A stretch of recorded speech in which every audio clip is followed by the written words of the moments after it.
Hello and welcome. My guest today is Dr. Eben Alexander. He was an academic neurosurgeon for over 25 years. He's also a New York Times best-selling author of the book Map of Heaven, Proof of Heaven, and Living in a Mindful Universe. Dr. Alexander, thank you for joining me and welcome. Well, Rich, it's great to be here today. Thanks for having me on. Awesome. Now, your story is all over the internet. You can touch on that if you want, but I would kind of like to lead into really talking about where we are collectively in regards to our knowledge of the relationship between brain and consciousness. Okay, well, that sounds good. So basically, I can give you the brief kind of summary of my story and why I think it is of such importance to the scientific community. And then we can launch into everything from that point on, if that works for you. Yes, that's great. Okay, well, to begin with, I had honed the first 54 years of my life on a fairly conventional scientific worldview. I was a associate professor of neurosurgery at Harvard Medical School. Thought I had some idea of how brain, mind, and consciousness work, and I subscribe to the conventional model that the physical world is all that exists, and that the brain creates consciousness out of physical matter. And of course, that's what so many people believe. That's what a lot of scientists believe. And yet, in many ways, that model has been disproven with the advent of quantum physics and all these empirical human experiences like near-death experiences, et cetera, over the last few centuries and especially decades. Now, that was my worldview, but it was about to be completely discarded and thrown out because it doesn't fit my experience one tiny bit.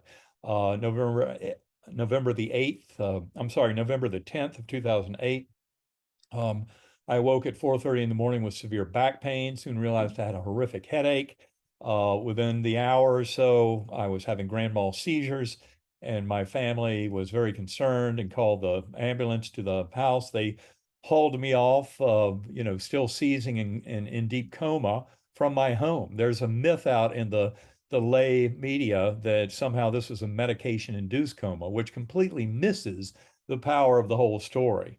Um, and that power resides in the fact that the evidence of damage to my brain, all lobes of my brain having full thickness damage, was crystal clear from my neurologic exams, from my CT and MRI scans, et cetera. And all that was confirmed not just in my book, Proof of Heaven, with the medical details that I gave, but also in a medical case report that was written by three doctors not involved in my care, but absolutely astonished by my miraculous recovery.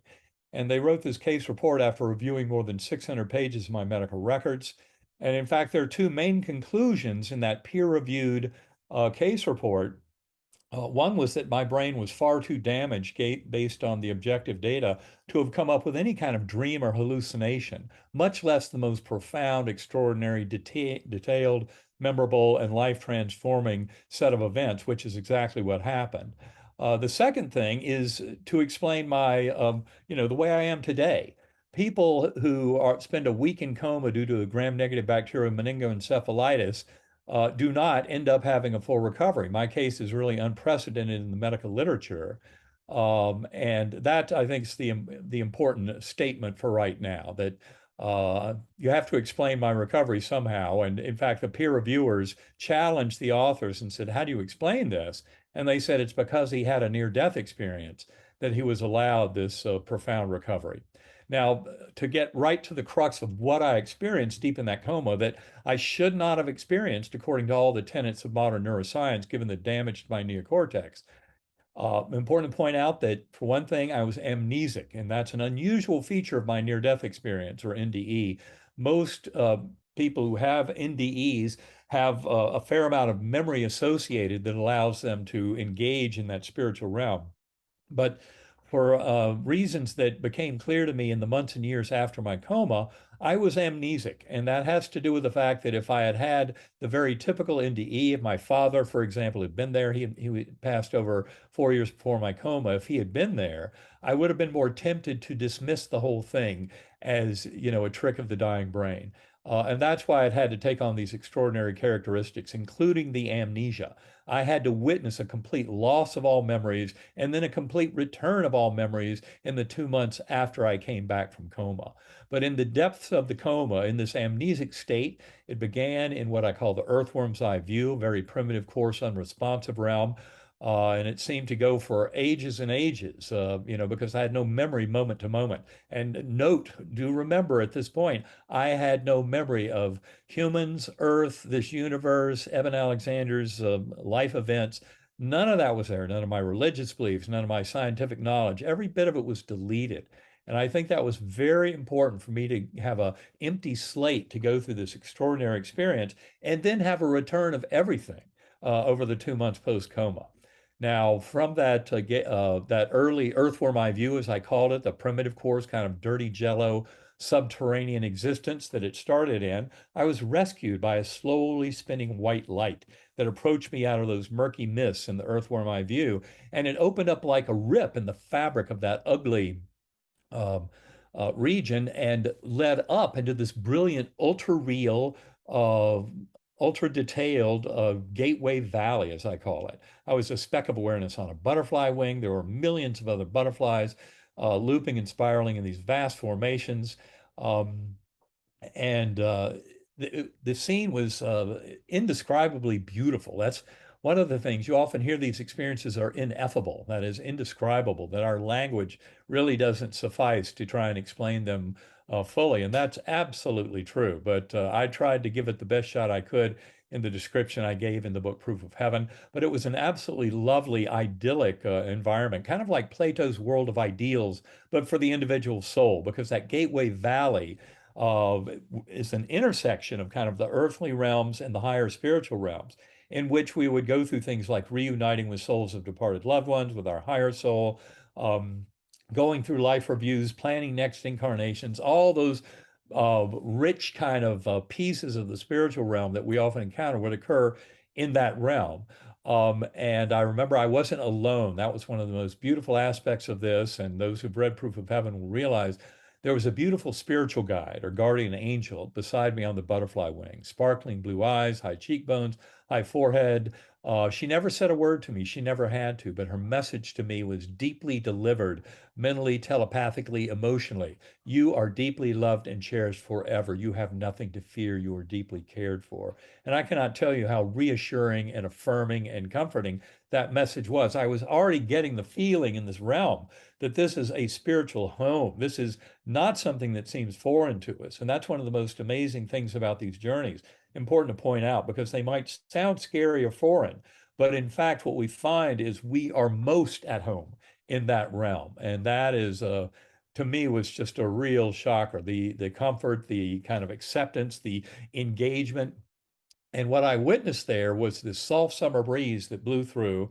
And that summer breeze, which I called in my later writings many weeks later when I wrote it all up, the breath of God or divine wind, was really my first awareness in this amnesic state of the incredible power, connection, and love of that God force at the core of the universe that so many near death experiencers have encountered. That's why they come back to this world and realize there's nothing to fear about death. It's a transition, but it is not the end of conscious awareness, as so many materialists falsely believe. And so what would happen was at that point, I remember all of the kind of lowest four-dimensional space-time material realm, all of that collapsing down, and all of this kind of rich spiritual realm, a realm that where you're already outside of our normal Earth time. That's why life reviews, which are not just remembering of events of a life, but a reliving of those events. And not only that, but a reliving of those events from the emotional perspective of those around us affected by our actions and thoughts. So the life review is a big, complex kind of reviewing of life where we experience, how we impacted other people. So if we are busy handing out pain and suffering to others, we feel all that in the life review, and it's not good to feel that. And that's why we are gently nudged through progressive life reviews towards treating each other more kindly and compassionately, because that is the deepest lesson, really, from all NDEs. It's kind of like the golden rule, treat others as you would like to be treated, is written into the very fabric of the universe through these life reviews, where the boundaries of self dissolve so that we can fully experience the emotional impact of our actions on others. And also that, as I said, that reliving, not just a remembering. So it's showing us we're completely outside of the linear narrative of causal reasoning that we usually think of in these material bodies. But from that perspective, all of it can happen at once. And then there are different levels of time, what I call meta time or deep time, that allow for that transformation, evolution of consciousness, reincarnation, for example, fully supporting our souls being there for loved ones when it's time, et cetera. So, in other words, people's concerns about reincarnation, will my loved one reincarnate before I get there? Well, no, that cannot happen given this concept of deep time and the way that the relationships and the love is the most important thing. Um, at any rate, those angelic choirs that were fueling all the beauty and festivities that I witnessed in this Gateway Valley, the lush plant life, the incredible, all the souls dancing in this joy and merriment, angelic choirs, swooping orbs of light up above that were fueling all of this. That served as yet another musical portal. Interesting that all these kind of abilities of my soul to traverse these realms had to do with music, remembering musical notes and melodies, frequencies, things like that. Um, Very important concept. Of course, sounds there are far beyond anything that we would ever be able to hear with our ears in the four-dimensional space-time in which we reside. So that sound is really something that cannot be duplicated here. That kind of music is really extraordinary. Those angelic choirs and the melodies that I associated with that initial portal up from the earthworm eye view into the Gateway Valley. But at any rate, to cut this short so that we can move on to your questions, this was not the end of my journey. It turns out that those angelic choirs provided yet another portal. And that's when I saw all of that meta time, that spiritual realm causal chain collapsing down as I ascended into this infinite inky blackness that I call the core. It was actually the home of the divine, the sanctum sanctorum of that infinitely loving God force.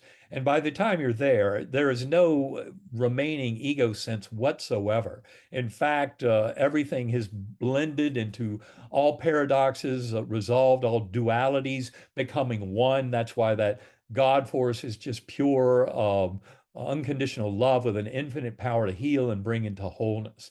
And that's an important concept in terms of the deeper mission of coming into wholeness and healing for all of our civilization in the current era through a deeper understanding of this relationship with that one mind. So, in any way, in that core realm, as I called it, that third level, the most kind of distant from this four-dimensional space-time, oneness with the divine is something I experienced purely, and it showed me that divine force of God, that infinite force of love that is so commonly encountered in that realm, is the very source of our conscious awareness. We're never separate from it at all. And that's the part that we need to reawaken to, in this whole journey of understanding. Now, it turns out that I would tumble back down from that core realm into the earthworm's eye view, and it was by remembering the musical notes of the melody that I could conjure up that portal and rise back up into the Gateway Valley, always welcomed by that beautiful, loving guardian angel, always witnessing a lot of the same kind of events. Some of the lessons occurred there, many of the lessons occurred in the core. But all of it contributed to my deeper understanding of the oneness of mind, the fact that the brain is a filter that acts as a reducing valve, but for a primordial unified consciousness. And that's where this world is waking up to a much deeper truth. And So I cycled through these many a time, but then there came a point where, just as they promised me, every time I passed through the core, you're not here to stay, you'll be going back. And there came a point where I was trying to conjure up using the musical notes of the melody to go back up into that Gateway Valley from another fall down into the Earthworm's Eye View, and it didn't work. They had told me I wasn't there to stay, that I'd be going back, and now I knew that was serious. I was going back. But I also had learned by this point that I could trust, that I would be taken care of. That infinitely loving force was going to usher me wherever I needed to be. And that's where I saw thousands of beings going around me off in the distance, heads bowed, arms like this, many holding candles. And that murmuring energy coming from all these beings was welcoming me in the same lovely spiritual home sense as I'd first encountered in passing up into the Gateway Valley in the core. So it was surprising to me that now with this murmuring energy, I could get the same thing. And that energy I called in when I returned here, or weeks later, writing it all up, I said that was the power of prayer. That's what I was feeling and witnessing. That's what's kind of ushering me back to this realm. And that's when I also saw six faces that would bubble up out of the muck. They'd say a few words that I couldn't understand, then disappear. I remember those faces as vividly today as if the whole thing happened this morning. They were an essential part of that spiritual journey.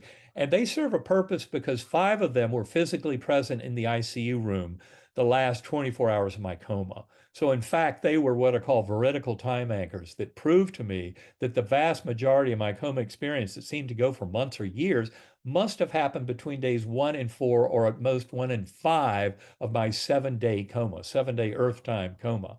All that timing is explained in the book. But it was really the sixth face of those that got my attention and demanded something. And that was the face of a 10-year-old boy. And of course, this was the last face I saw. It turns out it was the face of my 10-year-old son, Bond. Even though I did not recognize him, my amnesia was still in full power. But it was Sunday morning, day 7 of coma. The doctors said I'd gone from a 10% to a 2% chance of survival, and now with no chance of recovery. And that's why they recommended stopping the antibiotics, letting nature take its course. And that's when Bond heard that news. They'd protected him from the worst news during the week, but he heard this, and all of a sudden, oh my God, he came running down the hallway into my ICU bed where I was lying there on my ventilator with my eyes taped shut. He pulled open my eyelids, one eye looking over here, one over there, neither pupil responding. Those of you in medicine know that's a horrible scene. And I promise you, I did not hear him with my ears, see him with my eyes. I was far too gone from my physical body. But his message got through to me. He was pleading with me, Dad, you're going to be okay. Dad, you're going to be okay. As if somehow that would make it so. And across the eons of spiritual realm distances, that message came through to me. And I realized for the first time in this journey that it all mattered. Up until that time, I thought, well, this can continue, it can cease, it doesn't matter. But now I realized there was another soul that needed me. And oh my gosh, I had to somehow come back. And my spiritual will was enough to drive me back to this world. Again, I cannot explain how that all works, but I can tell you that my will in that moment was enough to drive me back to this world. And when I woke up in that ICU room, my amnesia was still intact. So I did not even recognize my mother, my sons, my sisters standing at the bedside. I had no idea who these beings were. But language and memories, personal memories started coming back very quickly over hours and a day or two. Um, and in fact, a lot of it returned over the next week to where I was fully recognizing everyone and all of that. And yet I was mystified by the incredible power of this experience. And I tried to tell it to my doctors, and they would say, well, the dying brain plays all kinds of tricks. Your brain was soaking in pus. We don't even understand how you're coming back to us now. But you can forget about it because the dying brain plays all kinds of tricks. So I took them at their word, and this was before my neuroscience knowledge was back. This was before I knew the medical details of my own case, which I only uncovered over the next few weeks and months by going back over my medical records, scans, talking it all over with my doctors, trying to figure out what happened. And in the meantime, my doctors were inviting me to things like my own morbidity mortality conference, which is very rare for someone who almost dies to get to go there. And because they were interested, how did you come back? The whole medical center was interested. And in fact, the County Medical Society had me give a dinner talk on my experience a few months later. Because they wanted to know, and more than 100 of my fellow physicians and their spouses attended this dinner talk where I tried to explain, what it was like for me and how I thought I'd come back. But it's been 14 years of work since that time, working with scientists around the world, coming up with a much deeper understanding of my experience and how it could work, working with other near-death experiencers around the world, and a lot of research scientists around the world who study these things. So it's been an extraordinary 14 years since my coma, trying to make sense of it. But the good news is we are actually making tremendous progress. And that's what the follow-up books, The Map of Heaven, and especially the third book, Living in a Mindful Universe, that was co-written with my life partner, Karen Newell. That's the book that really goes the distance to show how science and spirituality are coming together. And in fact, in another decade or so, no one will doubt the reality of all of this, because that's the reality of human experience. And for scientists in the past to say, well, we don't understand it, so it can't be true, is complete nonsense. If we don't understand it, that doesn't negate the reality of these experiences. But it turns out that the spiritual realms can be well explained in a scientific fashion in the current era.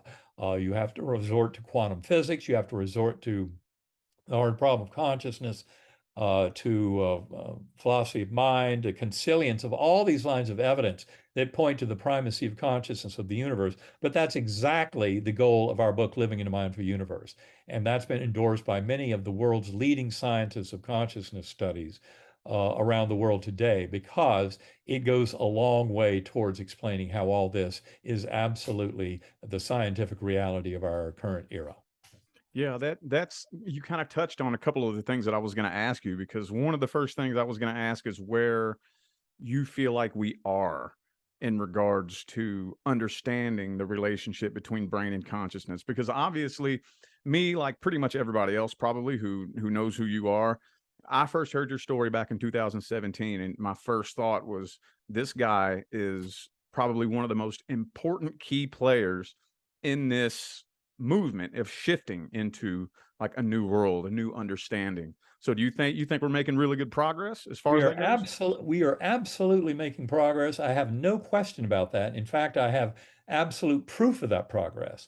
Your listeners can go to bigelowinstitute.org and learn a lot more about this. Last year, in 2021, Robert Bigelow, who's an aerospace engineer in Las Vegas, of all places, ran a contest. And in this contest, he challenged people. What is the best scientific evidence for the continuation of conscious awareness after permanent bodily death? That was a question. They received more than 1,000 applications, people who wanted to participate and get this, $2 million almost in prize money. And then they demanded that you had to demonstrate at least 5 years of scientific research experience in the afterlife question to even participate. And with that stipulation, they ended up receiving 204 essays. Some of them were written by multiple people. And those essays, they originally were going to give out 3 prizes. But the essays were of such high quality that they ended up giving out 29 prizes, monetary awards. And those papers, those essays, are available to the reading public for free right now. Go to bigelowinstitute.org and start reading. Once you start reading these essays, you'll realize it's no longer a question of, is this science or spirituality? What's going on here? This is all scientifically based. And it's a very strong argument for the reality of the primacy of soul. And the reality of these experiences is really undeniable. So in future discussions, if you have a materialist scientist who says this is all nonsense, you just have to ask him, well, you obviously have not read any of the Bigelow essays. So you need to start doing your homework, so we can start getting some common ground, share our facts, and then we can discuss how it all works. But to pretend that it's impossible because, materialist science doesn't allow it is ridiculous. These experiences happen every day and have happened to millions of people. So bigelowinstitute.org is an excellent resource to get into it. Jeffrey Mishlov's first place essay is a game changer in itself, but the rest of those 28 essays are extremely good, and they come at it from many different angles. And if you count yourself as such a hardcore, rigorous scientist that all you want is the hardcore, rigorous scientific data, I would urge you to go to Pim Van Lommel's paper, or go to, he won second place, or go to Bernardo Kastrup's paper. He doesn't resort to any kind of paranormal experience at all to make a perfectly beautiful case for objective idealism or analytic idealism and the reality of the primacy of mind. So the scientific world is waking up to the reality of these experiences and will no longer, never again, deny them or debunk them, because that just shows willful ignorance on behalf of the scientist.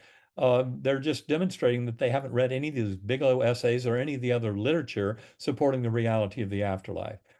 So yes, this world is changing dramatically. And in fact, what I will tell you is that just this week, the 10th anniversary edition of Proof of Heaven has come out, because it was 10 years ago yesterday that that book was first published. And this week, the 10th anniversary edition is out. That edition has a new prologue that I wrote that explains how far we have come over these 10 years, and talks not just about the Bigelow essay contest, but also about there was a neuroscientist in Belgium when we were presenting there in 2018 who made the point that the number of scientific papers, if you do a PubMed search on scientific papers on near-death experiences, you'll find that that number quadrupled, the annual rate quadrupled in 2013 and beyond, which they stipulated was due to the publication of the book Proof of Heaven, that they saw as a catalyst that tremendously shifted the scientific community on this question and resulted in this huge uptick in the number of scientific papers on near-death experiences. Now, I don't know if Proof of Heaven's publication in 2012 did that. Maybe I was just very fortunate to publish at such an opportune time. But there's no question that it's been very much supported, and especially the third book, Living in a Mindful Universe, endorsed by people like Ed Kelly, Bernardo Kastrup, Bruce Grayson, Jim Tucker, Stan Krippner, Dean Radin. I mean, the list goes on and on. Larry Dossey, the number of scientists who study consciousness who've endorsed Living in a Mindful Universe is tremendous, because of the fact we are making progress. And those who read Living in a Mindful Universe will definitely see the direction in which we're headed. Good, good. There's something else that you're into that I'm also very fascinated with, and that is the brainwave entrainment.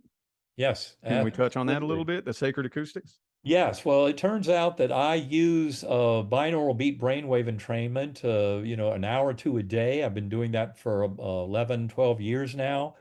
And that is a form of deep meditation. And I was first introduced to it within about 2 years of my coma, when I had read 150 books on quantum physics, consciousness, et cetera, trying to figure it all out.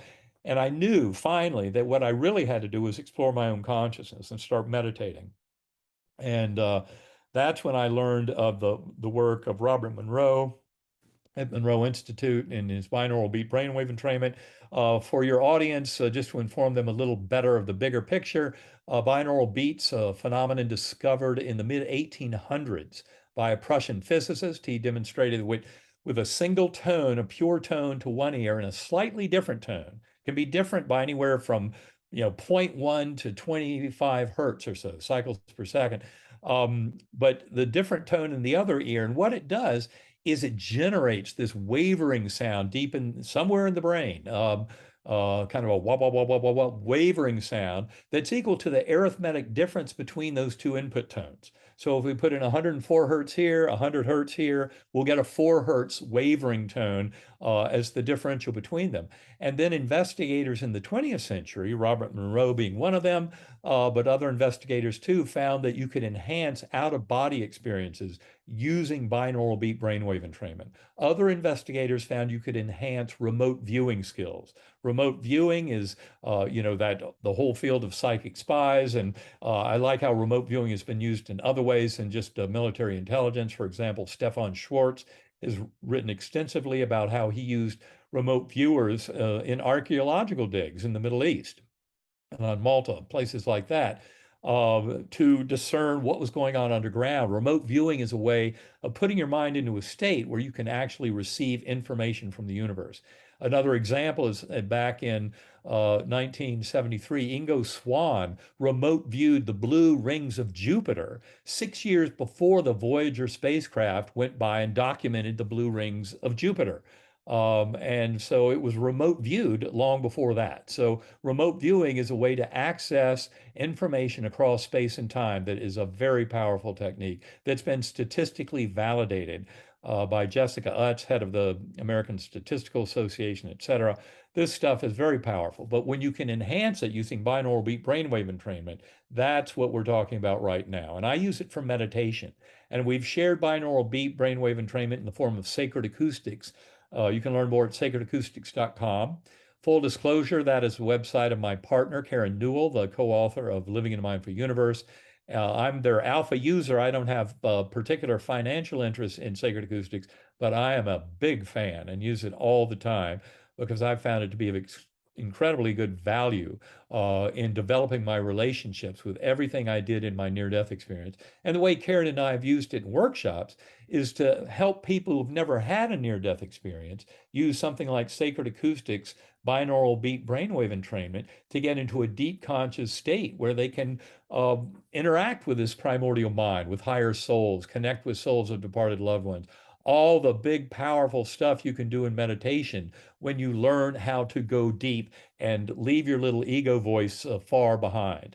So Sacred Acoustics for me is a real game changer. And we have used it very specifically with the NDE scale developed by Bruce Grayson in 1983 to help people who've never had a near-death experience start to cultivate the various transcendental features and paranormal features of NDEs that help them to connect in ways that NDEs would help them connect.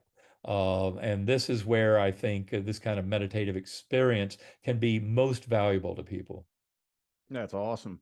I had a question. You kind of touched on it a little bit. On you hear some near death experiencers try to explain the other side, and one thing that almost everybody says is that time on the other side doesn't happen like it happens here, Right. and it's very difficult for people to explain it. How would you explain the relationship between time here in this realm and time over there? Well, I would start by saying time in this realm is very simple. It simply supports an unfolding drama. Okay, so it allows us to have a flowing narrative, living these lives. Now, of course, we take breaks from our sense of time every night when we go to sleep, go into dream world.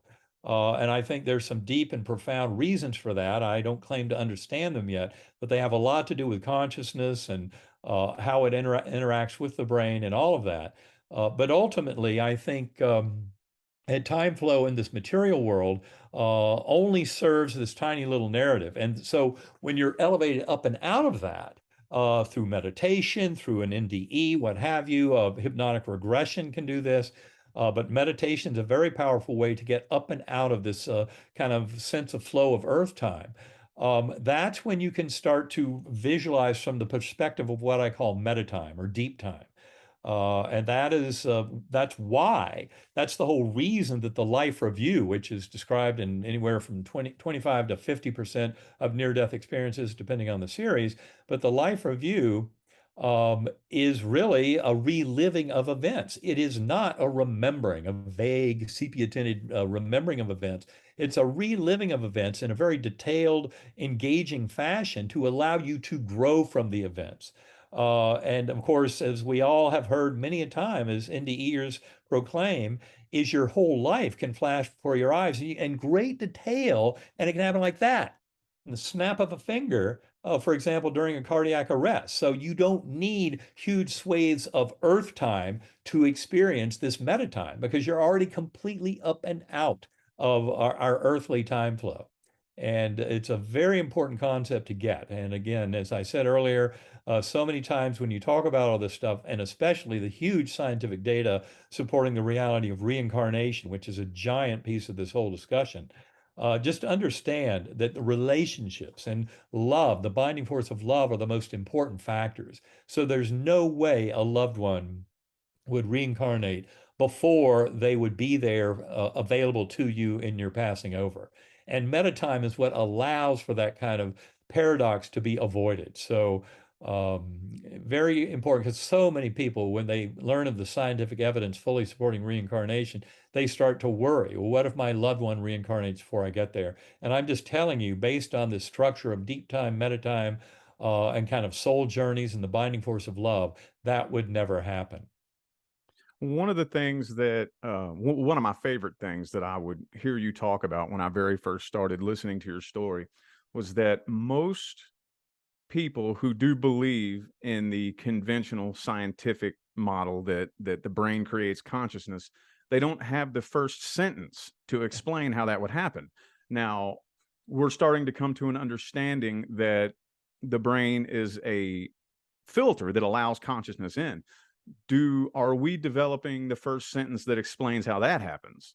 Well, I think the important thing to remember, now I'm not saying that neurons create consciousness, but neurons are definitely involved with consciousness, okay?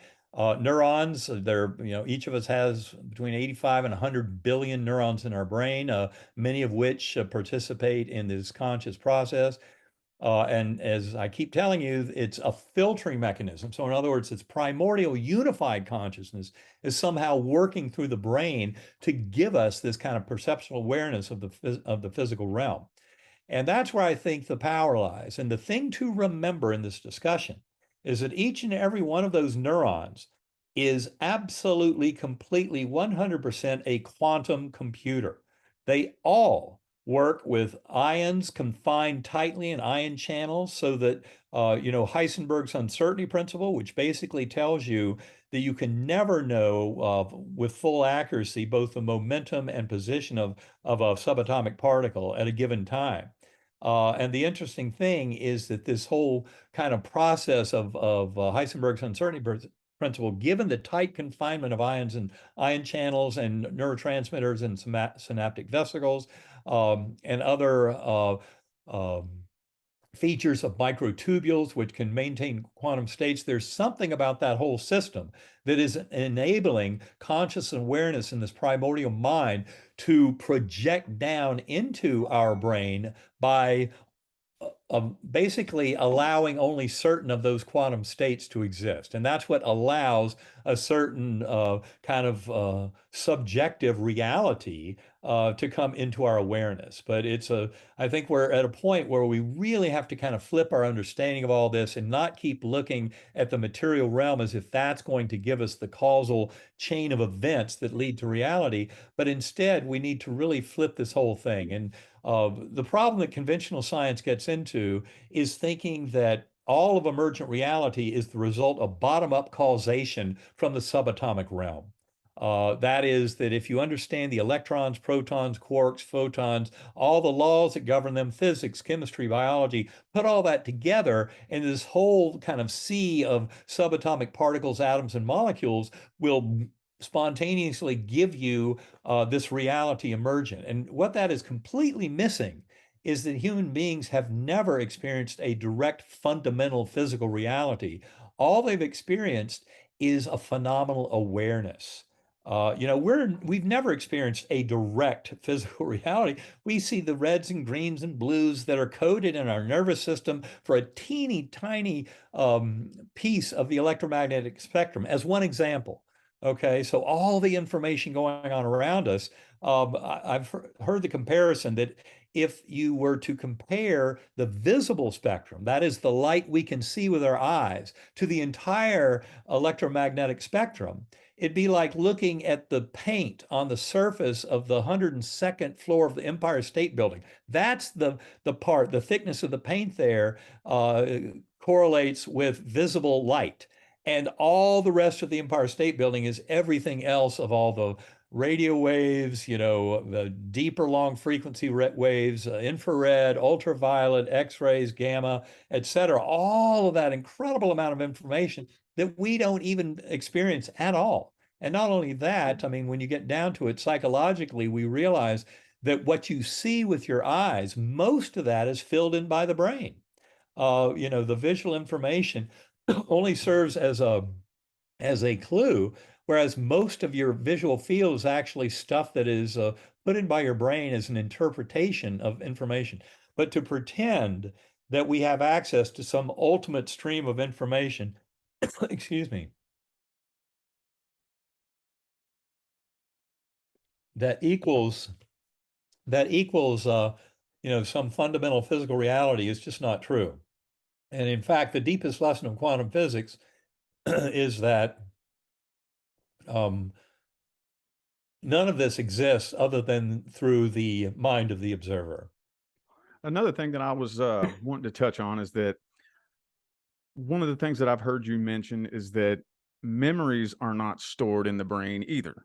So I'm wondering why it may be that some people recall their NDE and some people don't. Do you think maybe the person who recalls it, it was planned pre-birth to have that NDE and remember it for a reason? Or why do you think that would be? Well, that's that's a very good question. And I'm not sure I have an answer. What I can tell you is that neurosurgeons have suspected for decades that memories are not stored in the brain. The main reason is we've never had any report of a case where a given brain resection corresponded to a given loss of long-term memories. Now, it's been known since the early 1950s that if you operate on the medial temporal lobes, hippocampus, and certain parts of the limbic system, that you can destroy our ability to convert short-term to long-term memory. But that's not the same thing at all as claiming to have found where long-term memories are stored in the brain, because in fact, there doesn't seem to be a place. I know Wilder Penfield, one of the most renowned neurosurgeons in the 20th century, he was Canadian, worked in Montreal. He did a lot of awake craniotomies in people for epilepsy, where he would stimulate the brain and then note what the phenomenal experience was associated with that electrical stimulation. And that's how he tailored his resection. Now, I've done hundreds of those awake craniotomies myself, so I know all about the pitfalls, the ways they're used, and how best to protect speech and motor systems by using those techniques. But I defer to Penfield because he really was studying memory very directly. And he came through writing a book in 1975 towards the end of his career called The Mystery of the Mind, Wilder Penfield. And he made it very clear that memory is not stored in the neocortex, which is where most neurosurgeons even today would think memories are stored.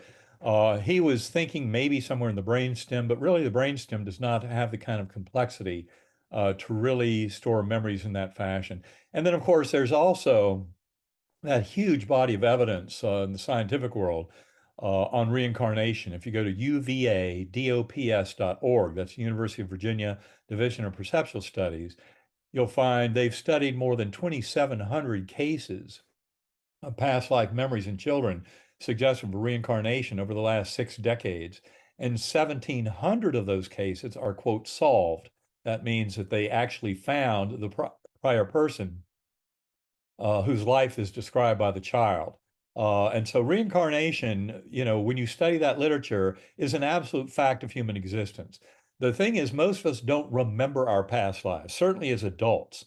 And as Ian Stevenson and Jim Tucker, the two scientists who have spent the most time building up that database over 6 decades, will admit, if you want to recover these memories from children, you have to recover them before age 6 or 7, because they're natural processes that cover over our memories of past life and between lives.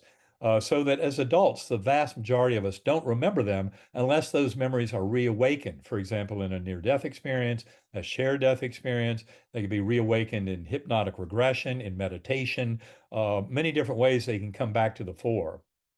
But this world needs to wake up to this big, profound fact that our souls come back again and again, especially in the light of near-death experiences, where we realize that it matters how we treat each other.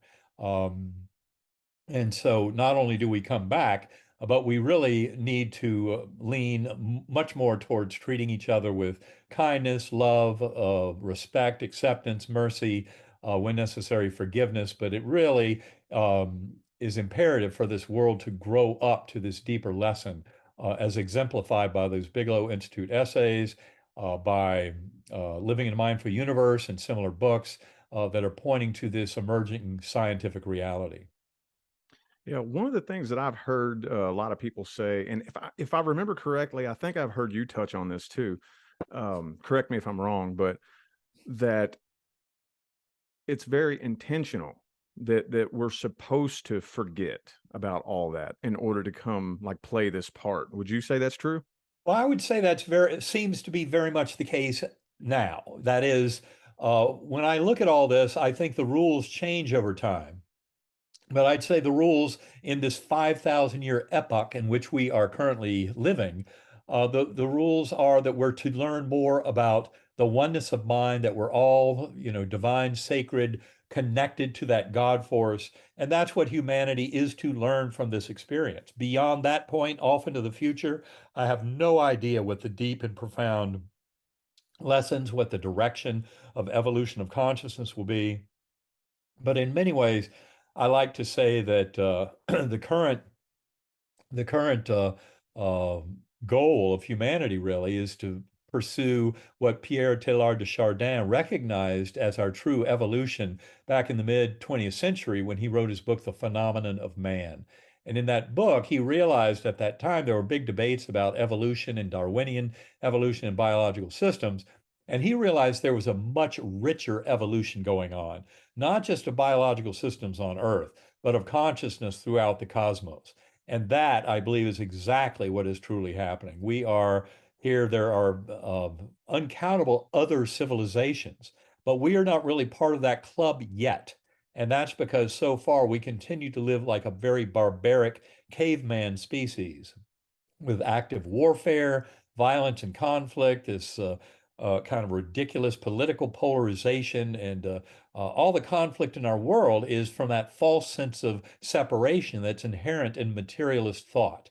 And the sooner we can realize that a more quantum informed, unified, primordial consciousness view of reality is a much better way of coming into understanding all this. Um, and realizing that we need to grow into that. But I think you're right. I think that this is what I call programmed forgetting. That we come into these lives, our souls have been here before, but as a young child, we remember those connections. They can, in those past life memory cases, you can find that children's lives are often affected. They can have phobias, they can have behaviors, they can even have birthmarks that are uh, the result of the wound of the mortal injury of the prior lifetime. So all of these things show us very profoundly kind of the connection that we share with these prior lifetime. And in the whole world of transpersonal psychology, which originated with the work of Carl Jung, the famous Swiss psychoanalyst, perpetuated by people like Stan Grof, who did all his work with holotropic breath work,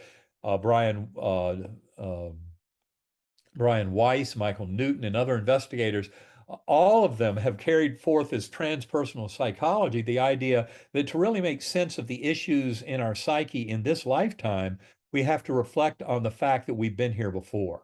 Our psyche has built up a history in the past. That a history, anything that we didn't deal with effectively in those lifetimes gets reshuffled into this lifetime. That's why, it's best to try and really live consciously in this lifetime and get as much of the work done as you can growing as a soul so that you won't have the same kind of challenges packaged into your next lifetime. That's another argument why suicide is not a correct response to living in this lifetime, because the issues you're dodging with a suicide only become repackaged for the next life. You still have to get through them. So the sooner we awaken to this richer kind of sense of self and acknowledge that the rule here is really how much love, compassion, kindness, acceptance, and mercy we can show to all of our fellow beings. And the sooner we start doing that in this lifetime, the more facile we will be when we leave this physical body in meeting up with our higher souls and soul groups and planning next incarnations to really make progress into the next lifetime, as opposed to just coming back and facing the same bunch of issues that we were supposed to grow from in this lifetime. Great. Well, before we wrap this up, would you have one last positive message for the viewers? I think the most important thing is the world is changing. This transition I'm talking about, where the scientific community is using quantum physics, neuroscience, philosophy of mind, parapsychology, all the consilience of information from those fields that screams at us that we're sharing one mind, that we're all in this together. That will change the world, and it'll change the world for the better. No soul left behind, as Karen and I often say. Everyone is involved in this transformation. And you can start going within meditation, centering prayer, whatever. This is all about more of a unification of religions. Because there's a beautiful book I love by a friend, Christopher Copps. It's called The Essence of Religions. In that book, he uses near death experiences as the gold standard for what religions have been trying to teach us all along about what happens when we die, the healing force of love, et cetera, et cetera. And I highly recommend that book because it really goes a long way towards helping to understand how no religion gets it perfectly, but to the extent that any religion can promote true universal love, kindness, compassion, all inclusive for all of our fellow beings, and not be exclusive, and not be ideological in a way that foments, separation and conflict. That's really what is ultimately happening here. And I include in the religions of the world materialist science. It is a faith-based religion that actually has less to support it than many faith-based religions. A quantum-informed science of consciousness, however, goes a great distance towards proving this unification of consciousness that we all share, the fact that we're all in this together. And there you just take that lead from the near-death experience community, that binding force of love is what ultimately connects us all. So we should start living like that and choosing our lives to reflect the sacred divine nature of ourselves and of all our fellow beings and how we are connected. We're here to take care of each other. That includes taking care of the least, the last, and the lost. And it really is our responsibility as human beings to wake up to true wisdom by rejecting the false, bleak, and paltry fiction of materialism that pretends the brain creates consciousness and that you're nothing but your physical body, and accepts the reality that we're eternal souls living a forever life. And we're here to learn these deep lessons of oneness and connection and compassion for all. Dr. Alexander, it's been an absolute honor to have you here on the show. I greatly appreciate you. I wish you the best, and you have a good day, okay? Well, Rich, thanks so much for having me on. It's great talking with you, and I greatly appreciate your getting this out to the world. So thank you and blessings to you and all of your audience. All right. Thank you. Bye bye. Bye now.